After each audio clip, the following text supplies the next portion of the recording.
Hey folks, welcome back to the channel. We got an update video for you today. Pretty short one, just got to get some news to you. Things about the Mortar event, when it's ending, some changes to it. There's some bugs with flares you definitely need to know about. Then some patches and some other information about the transit zones I want to get over. So let's not waste any more time and get right into it.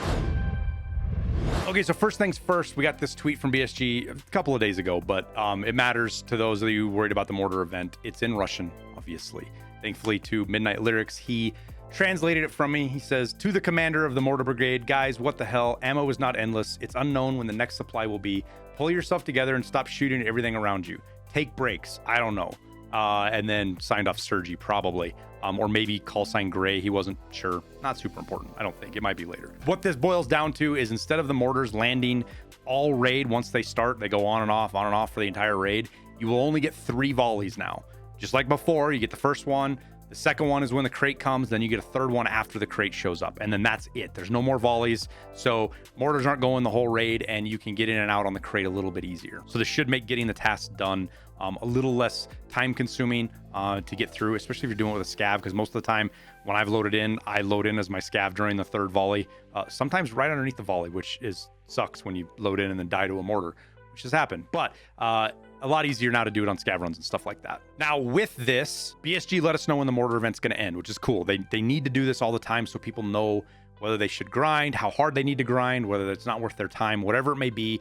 This is all about that. So the mortar event is going to end Sunday morning on October 6th. This will be 3 a.m. Pacific time, 5 a.m. Eastern, 10 a.m. British summertime. I think I said that right. And then 8 p.m. in Sydney in Australia. So that is, again, Sunday, October 6th, morning for most of us, evening for the time travelers down under. Now with this, the event achievement and tasks will not be available for attaining and completing once the event is over. So you have to get the tasks done. Again, I did a guide video on this. We'll throw a link up somewhere. You can watch it. This is definitely doable. It's not crazy hard. There's some difficulty to it, but if you get through, you don't have to do all of the quests to get the achievement. It's just the second to the last one. So it's definitely doable in, I don't know, maybe 4 or 5 hours of total gameplay. A lot less if you get lucky or go quick, but you can get it done. Nonetheless, the last task, I'll show you here. I'm working on it right now before the rain. 25 radar station spare parts and 15 Gray Zone warfare devices. This is a grind. This one will take forever. This is at least 15 raids to get this done, probably, if not more, and probably 25 raids to do this, depending on how many you carry out with a backpack, how you do it with your PMC versus your scav. I've been running my scav. I just run in as a scav, grab what I can get, and get out pretty quick. Usually it's 1 item. Sometimes you get lucky and have a backpack that you can fit 2, whatever. I'm just doing scav runs to get it. Should be able to get it done in time. And I'm doing that because you get the PKP. The biggest reason, so I can get Gunsmith 25 done and get it out of the way. And they might do something later on with it. I don't know, but I want to have it done just in case. I don't want to miss out on being able to do content for you guys or guides because I didn't do this task. Now, the Mortar signaling device will be temporarily unavailable for obtaining. So you can get this. This is really, you literally get this by doing the first task and just running into a mortar area where mortars are landing in that area. So you can get it. They're going to temporarily disable it, which tells me that we're going to have a path to get it after the event's over. I don't know how long it could be next wipe, but a couple of weeks, maybe a month or so. We're going to get another series of tasks, or it's going to be purchasable or something to where you can get the Mortar signaling device. Now, if you're wondering what that is, it's the little vibrating pager thingy majig that buzzes whenever mortars go off. It goes in your secure container, or not your secure container, your special slots. Can't go anywhere else. I don't even use it because it gives away your position. Everybody can hear it when it's vibrating. So if you want it, make sure you try to get it here before Sunday. And then with that, they said once the event's over, mortar strikes will still occur on locations, but less frequently. Now, what we don't know is if they're only going to stay on the 4 maps or if all maps are going to start getting mortars now just less frequently. So we'll have to wait and see Sunday morning what that's going to be. Now, my guess is this is going to come with a patch, kind of based on the timing. This early morning thing, timing tells me that we're probably going to have a patch with this. Again, this is an assumption. I'm guessing. I don't know, but it just feels like we're going to get a patch for this. And with this patch, hopefully we get a bug fix. So right now, if you weren't aware, related to this bug fix, and I'll get into that in a second, flares are kind of broken. The ones for the task work, but green flares for extracts like Kill Mob Street or on Ground Zero, they do not work. You'll shoot them into the air. It gives you all the messages, but if you go to run an extract, the sniper scavs will kill you. So don't use green flare extracts till they patch this. On top of that, the yellow flare extract, not the yellow flare extract, the yellow flare for tasks doesn't work either. There's a task where you have to kill a bunch of scavs in Pinewood on streets, and then shoot a yellow flare. There's a couple for Lightkeeper. Those do not work. You can't use the yellow flare, nothing happens. And I tried this with both the pistol, the flare pistol, as well as the handheld flares. It's just broken right now. BSG is aware of this, and they said they're working to fix it. That's what in my head kind of leads towards maybe Sunday patch that this is going to get addressed. That could be wishful thinking. It might be weeks before this gets patched. I hope not. But as of right now, the green flares are broken. Do not use the extract. I don't know how many times on streets the last couple of days I've heard people dying to the sniper scavs because they don't know that the flares are not working. It's a really shitty bug. I wish BSG would do more to let players know about stuff like that, because that's a really bummer. It really fucks with you to have a bug like that end up with you being dead and losing gear and your whole raid. So try to spread the word that green flares are busted, at least so we can let people know they're fixed. Now, if you want to progress your yellow flare task, you can. For example, this Huntsman Path Administrator, you have to fire a yellow signal flare in the hotel's courtyard. You can progress this, but what you have to use is the blue flares. Now, you only get these from doing the flare event tasks, and you only get 3 of them. I used one of them testing. I only have 2 left. I'll get 5 more when I do the last task. And I think we're going to get the opportunity to get more of these later. You know, they'll add a barter or maybe a task or something to get them on a limited basis, probably an expensive barter. I don't know.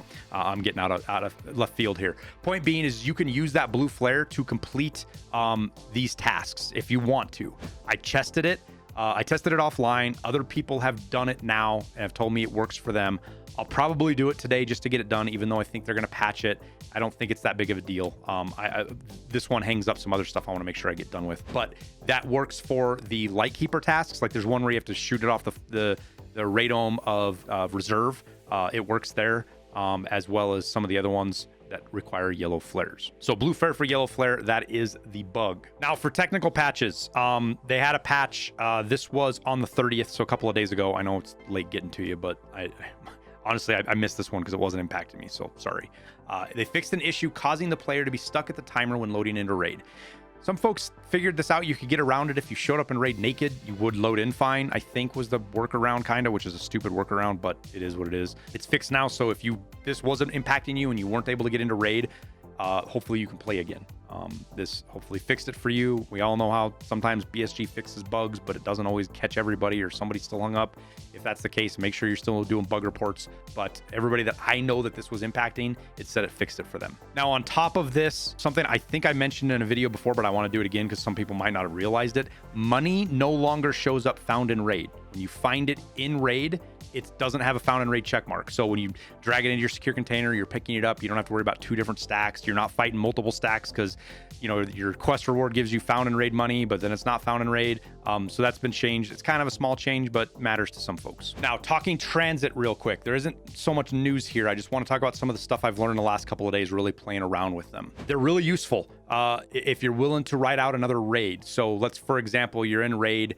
You're really worried about getting out alive because you hear somebody shooting over by where your extract is, but you've got a transit extract next to you.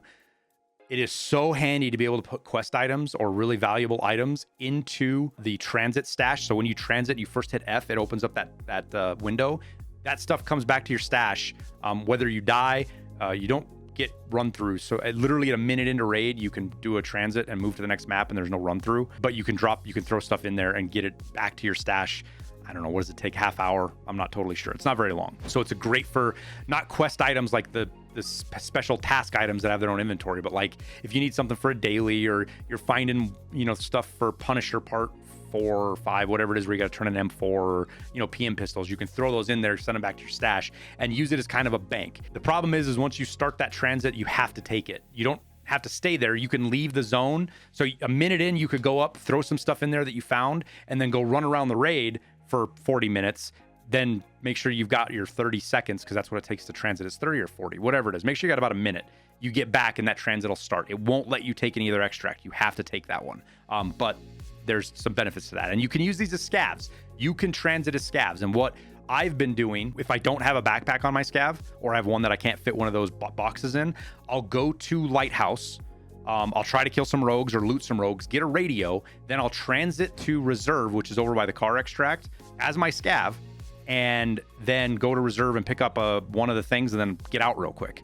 And had a lot of luck with that. I haven't died very many times doing that, and I can get, in one scav raid, essentially, I can get 2 items on different maps that you usually can't, and progress that task little bit by little bit with each scav raid. Now, we tried to do, I had a scav that spawned with like 50,000 rubles, I think, or 30,000, and we tried to send stuff to our stash. It looks like that is turned off. You can't send anything back to your stash via that transit system as a player scav. I don't know how I feel about that. I was excited for it, and then I understood that they don't do it, but the more I've thought about it, I don't understand if you go through the effort to find cash or you have it on you, why you can't send stuff back to your stash. Anyways, you can't do it right now. You can't send stuff back to your stash in the transit system as a player scav. So keep that in mind. We tried to game it a little bit and it didn't work out, you know, thinking maybe we could get out with 3 cases in a raid kind of deal. It just didn't work. On top of that, if you're doing the guide, when you're doing the guide, you end up doing 7 minutes on each map and extracting and blah, blah, blah, blah, blah. If you do transits and you work through each map, you only have to do a minute. So if you start off on labs and you go to streets and you go to ground zero and you're using the transit system and surviving and extracting, those boxes check off. So for example, let's say you go to labs, you extract, then you go to ground zero and you transit to streets, and then you extract. You'll check off all 3 of those maps. Even if you did the transit at a minute, as long as your extract is a survive. So the extract can't be a run through. But theoretically, you could do all of the maps through transit, a minute on each map if you get lucky on your spawns and spawn next to the transit you need, and hop between each map like that, and blow through the guide quicker. And it'll check if you go every map. I did the guide while doing the achievement and checked off and got the guide done at the same time as doing the marathon achievement back when marathon was a thing. But now that the timer is only a minute for transits, you can do that, blow through the guide much quicker. So it just gives you more options. I wanted to mention that to folks. And then lastly, extract tasks. If you transit on a map, it counts as an extract once you do a final extract. So if you have a map and you've got to do like 8 survives on a map, you can go to that map, use a transit, and then that will count for an extract, assuming you survive. So it helps out. Like if you don't, like, let's say you've got to survive reserve 5 times, but you don't want to run reserve. You can go to reserve. You can run to a transit in a minute and transit to woods or customs or lighthouse. Then you can play that map how you want to. And then if you survive it, not only do you get to play the map you want to, but it checks that box for reserve. So that's just some of the stuff I've come up with transits. We're doing some other things. If I come up with any more interesting things, we'll probably do a full guide video around transits, explaining their benefits and things. I think a lot more stuff is coming with this. I think this is just the groundwork for some way bigger ideas BSG has coming. It's kind of cool. I'm excited for it. It didn't seem to make it a lot of sense, but now that I've been playing with it, I've been forcing myself to use transit for various reasons. It really does change the dynamic of the game that you're playing. And I think for the better, but that's my opinion. That is what it is. But that's all I got. That's the video. We'll wrap her up there. As always, thank you guys for watching. Appreciate having you here. Don't forget to go down to the link down below. Check out my music. It supports me as a content creator. Low Wave Record makes it for me. I advertise it. It's my tastes, but it's free for all of you to listen to and still supports us. Some good low wave stuff, great to listen to in the background or while you're doing other things. And if you're a content creator, you can listen to it on your stream or use it in your YouTube videos, and you don't have to worry about DMCA takedowns or copyright strikes. That was what we made it for. That was a big part of the music, was to make it so everybody could use it in this world of content creation and copyright strikes and all the bullshit that's going on. We wanted it for the community. All we ask is that you tribute us so people know where to find it if they like it, and it's yours free to use. So with that, we'll wrap it up. Thank you guys for watching again. Wish you the best of luck in your raids. Good luck on getting your achievement done. I hope you try for it, and we'll see you in Tarkov.